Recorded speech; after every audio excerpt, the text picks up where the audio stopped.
받으러 우리 중고등부 아이들도 함께 참석했는데요. 우리 중고등부 우리 친구들 사랑합니다.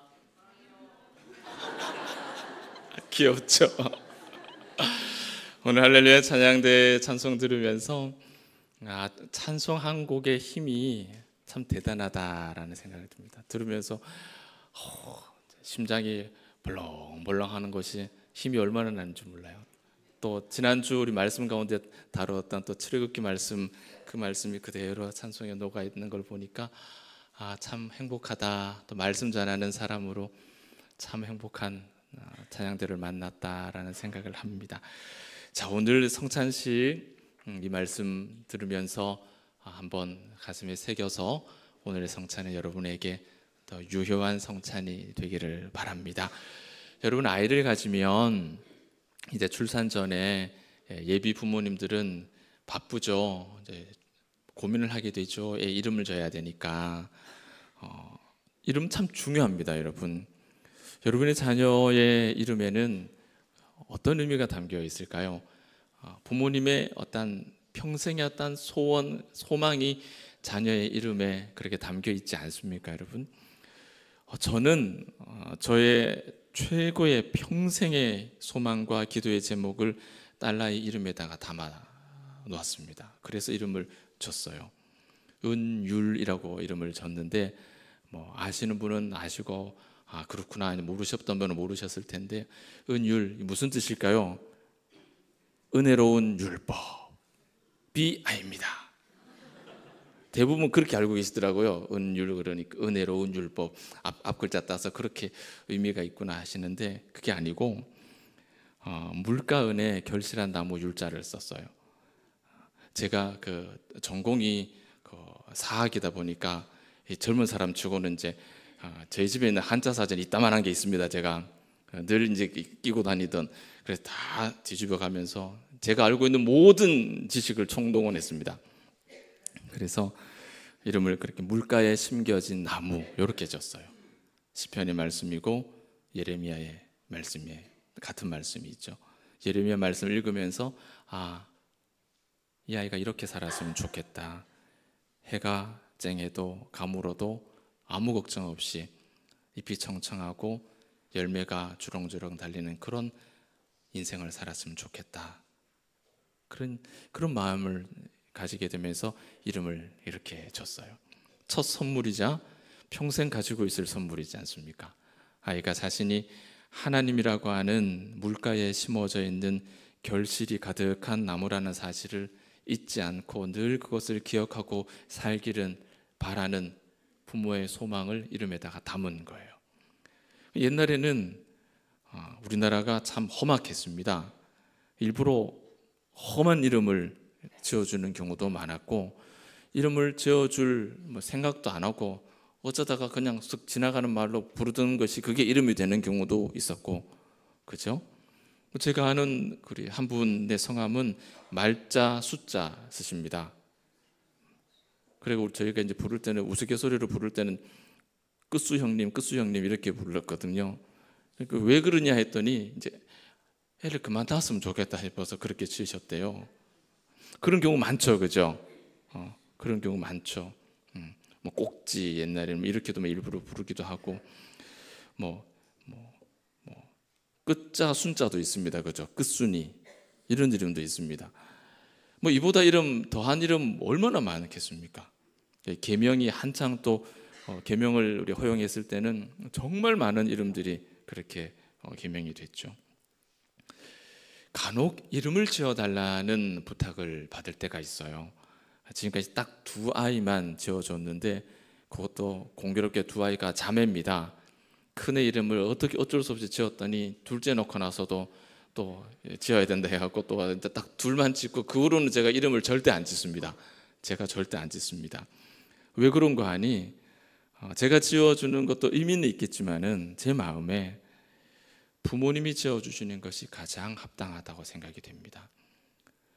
저희가 태어났을 때 할아버지도 살아계셨고 외할아버지는 지금도 생존해 계시죠. 어른들이 이제 이름을 지어주시고 싶어 하셨죠. 그런데 제가 양보를 안 했습니다. 끝까지 그 고난을 제가 붙잡아 가지고 제가 이름을 줬습니다. 그렇게 줬어요. 그게 맞다고 저는 생각을 해요. 아비가 기도하고 고민하고 말씀 읽고 아이에게 주는 첫 번째 선물, 낡아지지도 않고 헤어지지도 않고 더러워지지도 않는 영원한 선물, 부모가 죽어서 이 땅에 없을지라도 여전히 남아 있어서 이 자녀로 말미암아 그 부모를 평생 기억하게 해주는 유일한 선물, 그 소중한 선물이기 때문에 아이의 이름은 부모가 짓는 것이 저는 가장 성경적으로 맞다고 생각을 해요. 예수님이 태어나신 시대도 아이 이름은 부모가 지었습니다. 그런데 예외적으로 예수님은 하나님이 지으셨죠. 따지고 보면 그것도 맞는 말이긴 해요. 성부께서 성자 이름을 지으신 거니까, 아버지가 지으신 거니까 틀린 건 아니죠. 지난주에 세례식이 있었습니다. 오늘 처음 이제 세례식에 참여하시는 분도 계실 텐데, 복음이 아주 집약적으로 요약되어 있는 예수님의 그 이름에 관한 우리가 오늘 이 묵상을 통해서 여러분 그 성찬에 조금 더 한 걸음 더 가까이 참여할 수 있으면 좋겠습니다. 우리가 첫 번째로 묵상하고자 하는 예수님의 이름은 예수입니다. 예수라는 사실입니다. 본문 21절을 보면 예수라는 이름의 뜻은 구원자, 메시아예요. 메시아. 그러면 그 예수는 그 이름을 가지고 우리를 무엇으로부터 구원하셨을까요? 무엇으로부터 구원하셨을까요? 첫 번째는 너무나 확고부동하죠. 우리를 죄에서 구원하셨습니다. 우리를 죄에서 건져내셨어요. 로마서 3장에는 우리가 잘 아는 말씀이 있습니다. 의인은 없나니 하나도 없도다. 모든 사람의 죄를 범하였으며 하나님의 영광에 이르지 못하나니. 그죠? 그것이 우리의 상태입니다. 우리의 상태. 의인도 아니고 죄를 범한, 하나님의 의에 이르지 못한 그런 상태가 오늘 우리의 상태예요. 그런데 예수님은 이런 절망 속에 빠져 있는, 그럼에도 불구하고 무엇이 가장 중요한가조차도 모르고 살아가고 있는 우리들을 건져내기 위해서 친히 율법의 제물이 되셔서 물과 피를 흘리시고 십자가에 달려 죽으셨습니다. 히브리서 9장과 10장에는 이 예수님의 대속에 관해서 이렇게 설명을 합니다. 염소와 송아지의 피로 아니하고 오직 자기 피로 영원한 속죄를 이루사 단번에 성소에 들어가셨느니라. 이 뜻을 쫓아 예수 그리스도의 몸을 단번에 들이심으로 말미암아 우리가 거룩함을 얻었노라. 예수님의 단번에 들이신 그 희생으로 우리가 거룩함을 얻었다. 의인이 아니요 죄를 범했고 하나님의 의에 이르지 못한 우리를 그 자리에 이르게 하기 위해서 예수께서 자신을 들이셨다라는 이야기입니다. 오늘 이 시간에 여러분, 우리는 예수님의 사람으로 모였죠. 오늘 이 자리에 예수님의 사람이 아닌 분 이 자리에 계십니까? 그러면 시간이 지났지만 다시 환영을 해야 됩니다. 다 예수님의 사람이시죠? 다 예수님의 사람으로 모였습니다. 그렇다면 오늘 우리가 하나님을 예배하는 이 주일에 이 예배의 처소로 오면서 예수님의 사람의 자격으로 오면서 여러분은 어떤 기대를 가지고 이 자리에 앉으셨습니까? 여러분, 이 자리에서 예배드리기 직전까지 어떤 기대를 가지고 이 자리에 앉아 계십니까? 아무 기대가 없으신 건가요? 오늘 이 자리에 와서 앉아서 예배드리는 동안, 오늘 하루 주일을 이렇게 하나님 앞에 드리는 동안 아무런 기대 없이 주일을 보내고 계신 분이 혹시 계십니까, 여러분? 그 어떤 것보다 우리가 죄인 되었을 때 우리를 사랑하시는 그 큰 긍휼을 인해 예수께서 십자가를 지시고 나를 대신해 죽으시고 구원을 완성하셨다는 이 진리의 복음을 듣고 다시 깨달아서 그것이 나에게 힘과 능력이 되어서 나에게 주어진 사명의 시간을 다시 달려가리라. 그래서 저 문을 나가는 그런 도전과 감동과 은혜와 능력이 우리에게 기대가 되어야 되겠죠. 그 기대 없이 이 자리에 앉아있는 우리는 도대체 어떤 사람일까요? 오늘 이 복음을 다시 깨달음으로 우리의 지친 영과 육이 근본적인 힘을 다시 회복하는 주의 성찬 되시기를 축복합니다. 두 번째로 그리스도께서는 우리의 모든 환난과 질병과 죽음과 저주와 율법으로부터 우리를 건져내셨습니다. 마태복음 8장을 보면은요, 제자들이 배를 타고 갈릴리를 지나가는데 큰 풍랑을 만나가지고 이제 금방 배가 어떻게 가라앉을 듯한 그런 사경을 헤매는 장면이 나옵니다. 바로 그때 예수님께서 백마 탄 기사처럼 나타나시죠. 그리고 바람과 바다를 꾸짖으며 하시는 말씀이 잔잔하라. 그 한 말씀에 사경을 헤매던 제자들은 목숨을 부지하게 됩니다. 바람과 파도가 잔잔해져요. 이 풍랑 같은 우리의 인생의 환난에서 예수님은 우리를 건져내시는 분이라는 사실입니다. 그것뿐만이 아니죠. 복음서에는 예수님께서 모든 병과 모든 약한 것을 고치시는 이야기가 얼마나 많은지 몰라요. 그걸 다 세려면요, 손가락이 부족합니다. 발가락도 부족합니다. 이 머리카락으로 세야 돼요. 예수님께서 그렇게 치료하신 사람이 얼마나 많은지 몰라요. 그런데 이 모든 역사가 구약 성경에 이미 예언되어 있는 이야기고 그 역사는 그 예언의 성취일 뿐이라는 사실이에요. 선지자 이사야가 예언하죠. 그때에 소경의 눈이 밝을 것이며 귀머거리의 귀가 열릴 것이며 그때는 저는 자는 사슴같이 뛸 것이며 벙어리의 혀는 노래하리라. 예언입니다. 그리고 이어지는 말씀은 그는 실로 우리의 질고를 지고, 고난받는 종의 노래가 이어지죠. 이 모든 이야기가 구약 성경에 예언된 말씀이고 그 예언이 예수님 시대에 성취된 이야기고 오늘도 우리가 살아가는 이 시대에도 여전히 병 고침의 역사와 귀신이 쫓아나는 역사가 여전히 우리 주변에 수없이 일어나고 있다는 사실입니다.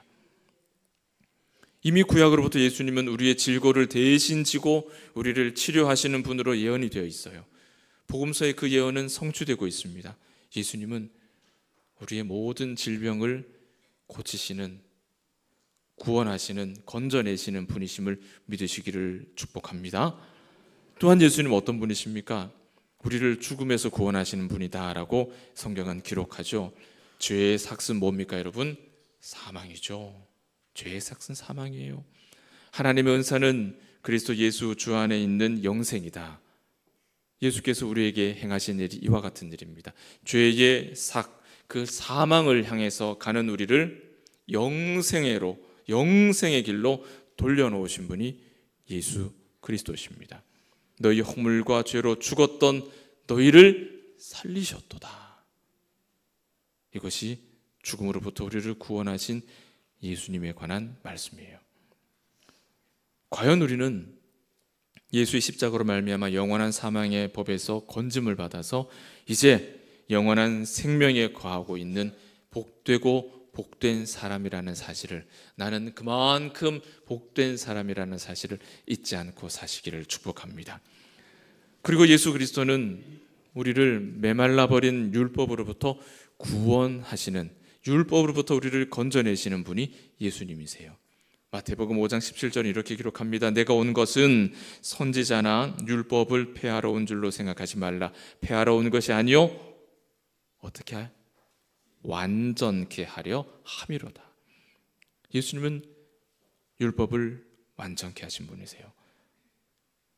그러므로 이제 그리스도 예수 안에 있는 자에게는 결코 정죄함이 없나니 이는 그리스도 예수 안에 있는 생명의 성령의 법이 죄와 사망의 법에서 너를 해방하였음이라. 예수는 어떤 분이시라고요? 사망에 머물러 있어야 되는, 허물과 죄로 죽었던 우리를, 사망에 머물러 있어야 되는 우리를 어떻게 해요? 영생으로, 생명으로 건져 올리신 분이 예수시다. 예수님의 이름에는 이와 같은 충만한 은혜가 담겨 있습니다.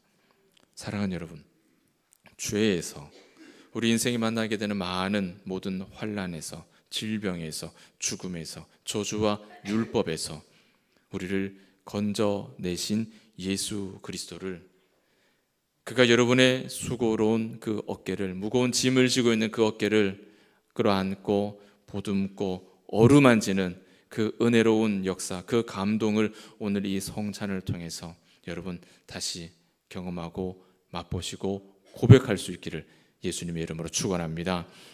두 번째로 우리가 묵상하고자 하는 예수님의 이름은 임마누엘이죠. 임마누엘. 임마누엘이라는 이름은 예수님께서 이 땅에 오시기 전에 이미 700년 전에 하나님께서 지어주신 이름이죠. 그리고 선지자 이사야를 통해서 알려주셨습니다. 우리가 읽은 오늘 본문은 이사야 7장에 나오는 이 말씀을 인용한 말씀이에요. 여러분, 임마누엘 이거 하나 머릿속에 넣고 갑시다. 임마누엘은 한 단어가 아니고요, 세 단어예요. 세 단어. 임, 마누, 엘. 요 세 단어가 붙어서 우리가 임마누엘, 임마누엘 하는 겁니다. 임, 함께, 마누, 우리와, 엘, 엘은 쉽죠. 엘, 하나님. 그래서 하나님이 우리와 함께, 이런 뜻이 되는 겁니다. 창조의 하나님께서 태초부터 영원까지 우리와 함께 계실 것을 약속하셨는데 그 약속이 우리 눈에 보이지 않고 우리 손에 잡히지 않아요. 그래서 하나님께서, 성부 하나님께서 그 확실한 약속을 우리에게 보여주시기 위해서 택한 방법이 무엇입니까? 아들의 성육신입니다. 그 방법을 택하신 거예요. 그 방법을 통해서 예수 그리스도로 이 땅에 오신 거예요. 그 예수께서 우리에게 말씀하십니다. 마태복음 28장 마지막에 우리에게 하실 말씀, 내가 세상 끝날까지 항상 함께 있으리라. 누구와요? 너희와, 우리와. 내가 세상 끝날까지 너희와 항상 함께 있으리라. 이 약속을 보여주시기 위해서 임마누엘로 성육신하셔서 이 땅에 오신 거예요. 항상 함께 있으리라. 항상 함께 있으리라. 여러분, 이 짧은 문장 여러분 마음속에 담으십시오. 항상 함께 있으리라. 여러분, 은혜가 되십니까? 이 한마디가 감동이 되십니까, 여러분? 그런데 여러분, 우리 너무 자주 이 약속 잊어버리고 사는 것 같아요. 우리는 이 약속은 잊어버리고 어떤 일에 더 익숙하냐? 하나님, 도대체 고통스러운 이 지경에 빠져있는 나를 던져놓고 하나님 도대체 어디 계십니까? 이런 탄식은 우리한테 막 넘쳐나는데 하나님께서 나와 항상 함께 하신다라는 그 약속은 온데간데 없이 잊어버리고 사는 일들이 너무 많다는 거예요. 그렇지 않습니까, 여러분? 과연 하나님 함께 계시면 저와 여러분의 입술과 행동이 그렇게 나올 수 있을까요? 아니죠. 아브라함처럼, 이삭처럼, 야곱처럼, 요셉처럼, 우리 믿음의 족장들과 믿음의 조상들처럼 하나님이 함께 동행하시는 그 형통의 은혜가 이 말씀을 붙잡고 기억하고 이 성찬을 받는 저와 여러분에게 있기를 축복합니다. 마지막으로 우리가 묵상할 것, 그것은 그리스도라는 이름인데, 엄밀하게 그리스도라는 말은 이름이 아니고요, 예수님의 직분이죠. 예수님이 하시는 역할을 표현하는 직분의 이름입니다. 예수님께는 그리스도라고 하는 기름 부음을 받은 자라는 이 직분이 주어졌습니다. 그리고 이 기름 부음은 제사장과 선지자와 왕이라고 하는 세 가지 역할이 이 속에 들어가 있죠. 예수님은 왕이십니다. 만왕의 왕이시죠. 만왕의 왕이시죠. 여러분, 별로 어렵지 않은 질문 하나 드릴게요. 왕은 뭐 하는 사람이에요? 맞죠? 백성을 다스리는 사람이죠. 왕은 나라를 세우고 다스리고 지키는 사람이죠. 그죠, 여러분? 이걸 기억하십시오. 예수님은 왕입니다. 그럼 예수님은 뭐 하시는 거예요? 예수님은 우리를, 나를, 우리의 가정을, 우리의 교회를, 나라와 민족을 세우시고 다스리고 지키시는 분이라는 뜻이죠. 자, 그러니 예수님이 다스리는 나라, 하나님의 나라는 망하겠습니까? 안 망하겠습니까? 안 망하겠죠. 예수를 붙잡는 나라가, 예수를 붙잡는 가정이, 예수를 붙잡는 사람이 망하겠습니까? 안 망하겠습니까? 왜 안 망합니까? 그 사람이 잘나서 안 망합니까? 그 사람이 일을 잘해서 안 망합니까? 아니면 그를 지켜주는, 보호하는, 세우시는 왕이 보통 사람이 아니라서 안 망하는 겁니까?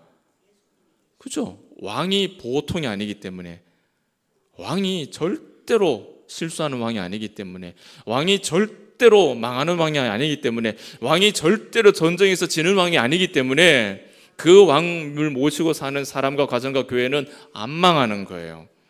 걱정하지 마세요. 여러분 안 망합니다. 걱정하지 마세요. 이런 안전한 왕, 안전한 나라에서 왕이신 예수 그리스도와 함께 일생을 평안 가운데 사시는 우리 사랑하는 봉독의 모든 가족들 되시기를 축복합니다. 자, 예수님의 두 번째 기름 부음 뭐라고 하죠? 선지자. 자, 이건 좀 어려운 질문인데요. 선지자는 뭐 하는 사람이죠? 선지자. 걱정하지 마십시오. 여러분 1부 예배 때에도 대답을 못 하셨습니다. 선지자는 하나님의 말씀을 전하는 사람이죠. 하나님의 말씀을. 예수님은 가장 모범적인 선지자셨습니다. 두 가지 측면이죠. 왜냐? 그분의 말씀이 하나님의 말씀이니까 가장 모범적이고, 또 하나 더 중요한 것은 하나님의 말씀을 대언하시되 그 말씀이 먼저 자신에게 적용된 말씀이기 때문에 가장 모범적인 선지자예요. 하나님의 말씀 따로 자기 행동 따로 그렇게 하지 않으셨다는 거예요. 전하는 말씀 그대로를 자기 자신이 먼저 삶으로 살아내신 분이기 때문에 그분은 가장 모범적인 선지자입니다. 이런 내면과 외면이 다르지 않은 한결같은 정직하고 경건한 순전한 믿음의 사람 되시기를 축원합니다. 자, 마지막으로 예수님의 세 번째 직분, 제사장. 자, 1부 예배 때 이 질문은 대답하셨습니다. 그러니까 2부 예배 때도 잘 하시겠죠? 제사장은 뭐 하는 사람입니까? 예. 야, 우리 중고등부 좀 챙겨주세요. 훌륭한 우리 믿음의 자손입니다. 뉘집 자손인지 모르겠지만 부모님께 영광 드립니다. 자, 다 맞추셨어요. 제사장은 제사 지내는 사람이에요. 백성의 죄를 제사를 통해서 해결해 주는 역할을 하는 사람이 제사장이죠. 예수님이 그 일을 하신 겁니다. 예수님이 제사장이셨죠. 그런데 예수님의 제사는 한 번이었습니다. 예수님은 가장 큰 제사장이세요. 가장 큰 제사장이면서 동시에 그분은 그 한 번의 제사를 자신의 몸을 제물로 드려 친히 제사를 지내셨습니다. 그래서 우리의 모든 문제를 해결하신 거죠. 말씀을 맺습니다. 이제 성찬식을 거행할 텐데 여러분이 하나님을 예배하는 이 자리에서 임마누엘로 오신 예수 그리스도를 깊이 생각할 수 있는 그런 성찬이 되기를 바랍니다. 첫 번째는 예수님만이 우리를 죄와 죽음과 불행에서 구원할 수 있는 메시아다. 깊이 생각하십시오.